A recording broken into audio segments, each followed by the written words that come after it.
Good morning, শুভ সকাল। এই যে দেখো, বর্তমান এই যে আছে দেখবে ঘড়ির কাঁটায় এখন কটা বাজছে, ফুল দেওয়া হয়নি এখনও। ওই দেখো 7:30 ঘড়ির কাঁটা এখন 7:30 ঘরে। আচ্ছা দেখবে, চলো ঘর দুয়ার সব পরিষ্কার হয়ে গেছে, ঘর দুয়ার সব পরিষ্কার টরিষ্কার করে দিয়ে চলে গেছে। এই যে ঘর দুয়ার সব ফিটফাট হয়ে গেছে।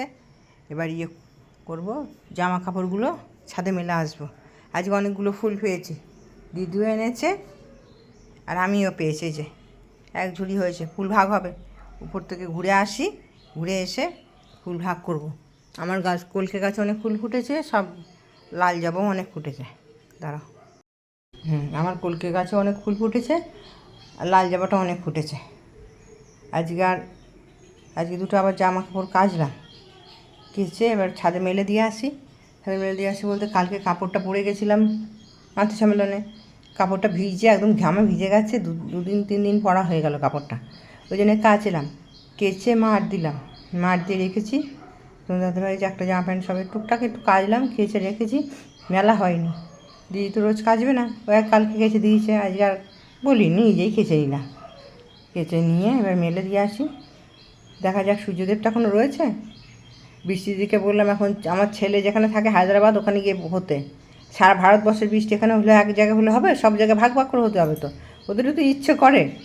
বলো দেখিনি না, এখানে কালকে সব প্রথম দিনে ঠাকুর বাড়িতে ওখানে গিয়ে সব তুলেছি। আজকে ছাড়বো, দেখবে, আশা করি ভালো লাগবে। আবার আবার যাব, আজকে ঠাকুরের মন্দিরের কাছেই, আর পাশে একটা বাড়িতে হবে, তার সেখান থেকে পাশের বাড়িতে হয়ে তারপরে ঠাকুরের মন্দিরে প্রার্থনা করে বাড়ি চলে আসবো। ঠিক আছে, দেখি কী করতে পারি। দেখো বন্ধুরা, রেডি হয়ে নিয়েছি। আজকে মাতৃ সম্মেলনের দ্বিতীয় দিন। আজকে কেন্দ্র মন্দিরের কাছেই এক বাড়িতে প্রথমে মাতৃ সম্মেলন হবে, তারপরে কেন্দ্র মন্দিরে হবে মাতৃ সম্মেলন।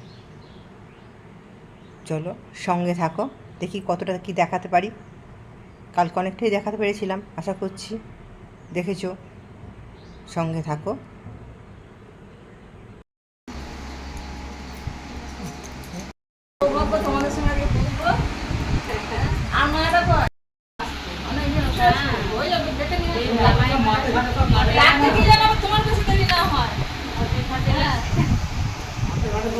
বলছি ওদের দিয়ে শুনুন, আমি বসুন, ওই দাদা ডাক যাচ্ছে, আপনি ডাকতে যাবেন, আপনার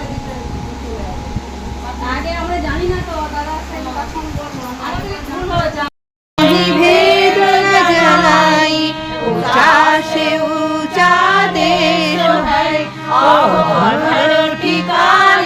বিনা শান্ত পায়ে নেহি সুত শব্দ নিশানি, রাধা স্বামী নাম কি মহিমা শুনাই। পরম পিতা তোমাকে ক্ষমা করবেন, আর ক্ষমা করলেই বুঝতে পারবে তোমার হৃদয়ে পবিত্র সান্ত্বনা আসছে, আর তা বলেই তুমি বিনীত, শান্ত ও আনন্দিত হবে। যে অনুতপ্ত হয়েও পুনরায় সেই প্রকার দুষ্কর্মে রত হয়, বুঝতে হবে সে সত্তরই অত্যন্ত দুর্গতিতে পতিত হবে। শুধু মুখে মুখে অনুতাপ নয়, ও আরো অন্তরে অনুতাপ, আশার অন্তরায়। প্রকৃত অনুতাপ পেলে তার সমস্ত লক্ষণই অল্প বিস্তর প্রকাশ পায়। বৈশিষ্ট্য, মেয়েদের বৈশিষ্ট্যে আছে নিষ্ঠা, ধর্ম, শুশ্রূষা, সেবা, সাহায্য, সংরক্ষণ, প্রেরণা ও প্রজনন। তুমি তোমার ওই বৈশিষ্ট্যের কোনো কিছুকেই ত্যাগ করিও না, ইহা হারাইলে তোমার আর কি রহিল। বাণী সংখ্যা 5।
আমরা বলাতে এই দাদা এক কথায় রাজি হয়েছেন বা সেই মতন ব্যবস্থাপনা হয়েছে, যে বলেছে সন্ধ্যা হলে এখানে আরও মায়েদের উপস্থিত হবে, তা সেটা আমাদেরই ভুল।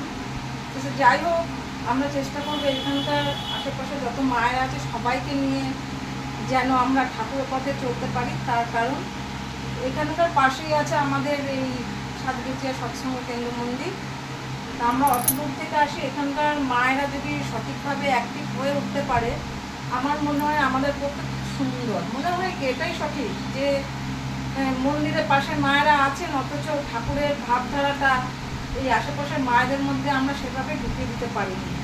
তাই আমরা সবসময় চেষ্টা করবো এখানে যত সব মায়েরা আছে প্রত্যেকের মধ্যেই ঠাকুরের ভাবধারাটা আমরা যেন ঢুকিয়ে দিতে পারি। তাহলে কী হবে, আমাদের যে এই মন্দির নিয়ে আমাদের যে একটা যে আচার্যদেব যেভাবে বলেছেন প্রত্যেকেই মন্দিরমুখী হও, বা ৬২টা পরিবার ঠিক করতে বলেছে সকাল সন্ধ্যা যেন প্রার্থনা করতে। তো এখানে যদি কিছু মা পাওয়া যায় তাহলে তো সকাল সন্ধ্যা মানে আমরা দলবদ্ধ হয়ে প্রার্থনা করতে যেতে পারি। এটাই আমাদের মানে শ্রাবণ পরিক্রমার উদ্দেশ্য তখনই সফল হবে যে আচার্যদেব বলেছেন নতুন নতুন মায়েদের তৈরি করতে। খুব ভালো লেগেছিল গতকাল যেমন কটকপাড়া থেকে অনেক নতুন নতুন মা এসেছিলো, খুব সুন্দর লাগছিল যে আমাদের তো এটাই যে নতুন মায়েদের তৈরি করতে হবে। তো এখানকার মায়েদের আমরা অতি অবশ্যই আজ এই শ্রাবণ পরিক্রমার দ্বিতীয় দিনে প্রত্যেকেই মানে প্রতিজ্ঞা করবো, আর আচার্যদেবের তিনিও খুশি হবেন যে এখানকার যত মায়েরা আছেন অভিনেতা কি বলেছেন যে বারবার যেতে, প্রত্যেকের বাড়ি বারবার যেতে। আমরা যখনই মন্দিরে আসবো এক চক্কর কারো না কারো বাড়িতে গিয়ে আমরা বলবো, বারবার যেতে বলেছেন, একবার দুবার বারবার যাবো যেতে যেতেই। তো এখানকার মায়েরা সঠিকভাবে অ্যাক্টিভ হবে, যখন এরা অ্যাক্টিভ হবে তখনই জানবো যে না আমাদের ঠাকুরের সার্থকতা হচ্ছে যে আমরা এই মায়েদেরকে ঠিক মন্দিরে পৌঁছতে পেরেছি। আর কি বলবো, যে প্রত্যেকেই ভালো থাকুন, সুস্থ থাকুন, আমরা সুন্দরভাবে শ্রাবণ পরিক্রমা করতে পারি। আর কি দ্বিতীয় যে আমরা দোতলা ভাড়া বাড়িতে কিছুদিন ঠাকুর থাকতেন, দিনরাত ঠাকুরের বাণী আলোচনা লিপিবদ্ধ হতো। একদিন হঠাৎ ভূমিকম্প হলো, আশেপাশে বহু ঘর বাড়ি ভেঙে পড়ার শব্দ শোনা গেল, ঘর বাড়ি দুলতে শুরু করলো। ঠাকুর নিচতলা থেকে ভক্তমণ্ডলী সব বাইরে বের হয়ে আসলেন, বিল্ডিং ভেঙে চাপা পড়ার ভয়। তারপর দেখা গেল বড় মা আসেন নাই, তিনি দোতলায় বারান্দায় দাঁড়িয়ে আছেন নির্ভয় সাবলীল সাধারণভাবে।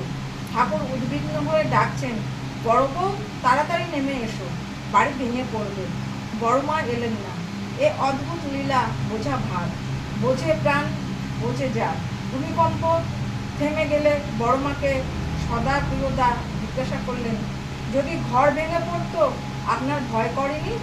বড় মা দ্রুত প্রত্যয় নিয়ে বললেন, আমার ঘরে ঠাকুরের ব্যবহারের উপযোগী বহু জিনিস ছিল, ঘর ভেঙে পড়লে সব নষ্ট হয়ে যেত। আমি জানি আমি ঘরে থাকলে ঠাকুর কিছুতেই ঘর ভাঙতে দেবেন না, আমি নেমে গেলে ঘর ভাঙতেও পারত। কলকাতা থেকে নতুন গাড়ি কিনে এন পার্লারে রাখা হয়েছে। সিসি ঠাকুর দেখে বললেন, ভালো। সিসি বড়মার দিকে ফিরে জিজ্ঞাসা করলেন, কেমন হয়েছে? সিসি বড়মা বললেন, ভালো হয়েছে। সিসি ঠাকুর বললেন, তা তুমি যে গাড়িটা একটু পা দিয়ে আসো, তুমি লক্ষ্মী। দয়াল তোমার মাঝে আমার আমি পড়ে আছি আমি হারা।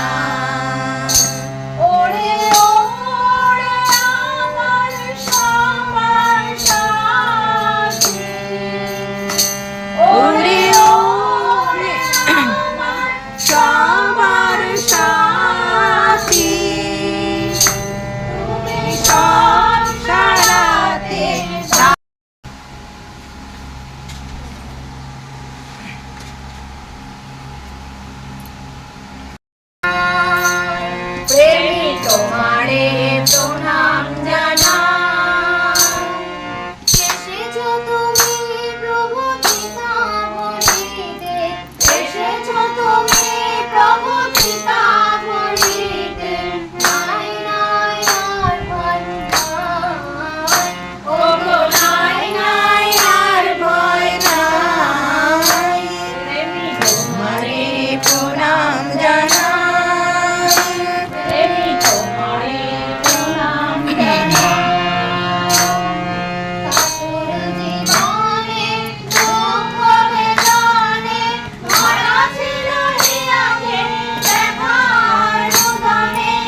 অজপা নামে করো রে নেশা, গোবিন্দ নামটি বধূ বন্দে পুরুষোত্তমম বন্দে পরম প্রেমময় শ্রী শ্রী ঠাকুর অনুকূল চন্দ্র জি কি জয়। পরম প্রেমময় শ্রী শ্রী ঠাকুর অনুকূল চন্দ্র জি কি জয়। পরম প্রেমময় শ্রী শ্রী ঠাকুর অনুকূল চন্দ্র জি কি জয়। পরমারাধ্যা জগৎ জননী শ্রী শ্রী বড়মা কি জয়। পরমারাধ্যা জগৎ জননী শ্রী শ্রী বড়মা কি জয়। পরমারাধ্যা জগৎ জননী শ্রী শ্রী বড়মা কি জয়। পরম পূজ্য পাদ শ্রী শ্রী বরদা কি পরম পূজ্য পাদ শ্রী শ্রী বরদা কি পরম পূজ্য পাদ শ্রী শ্রী বরদা কি পরম পূজ্য পাদ শ্রী শ্রী আচার্য দেব কি জয়। পরম পূজ্য পাদ শ্রী শ্রী আচার্য দেব কি পরম পূজ্য পাদ শ্রী শ্রী আচার্য দেব কি বন্দে পুরুষোত্তমম বন্দে বন্দে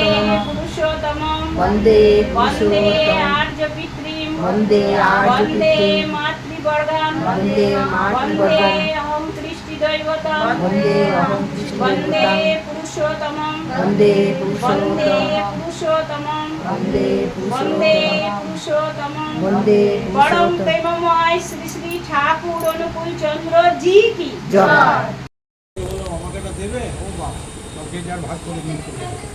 কদিন খাবি খা।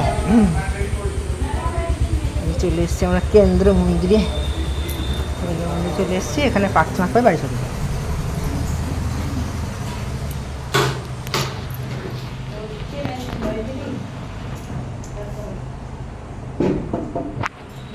সেই মজা না তাই বলছি মেজে দেবো তাহলে এই ঠাকুর এই হুকটা কোথাকার? কোনটা? এটা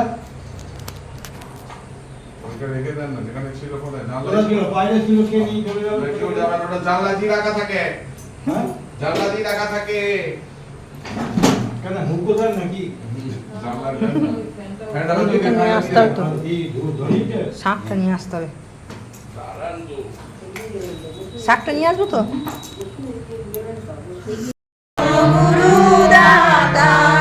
কৃপা সিন্ধু সম্রাট পুরুষ আদি অনাদি অপার রাধা স্বামী পরম পিতু হেতুম সদাধার বারো বারো বল যাও তন মন আরো চরণ পর কেমন শেলে গাও মেহর করি যশু কৃপা করো ধন্য ধন্য গুরুদেব দয়া সিন্ধু পুরাণ ধ্বনি নিত্য করো তুমি সেও অচলা ভক্তিময় দেব প্রভু ধীনয় ধীনয় নাথ হাত গায়া তুমান করো অবরা করিত সাধ দীন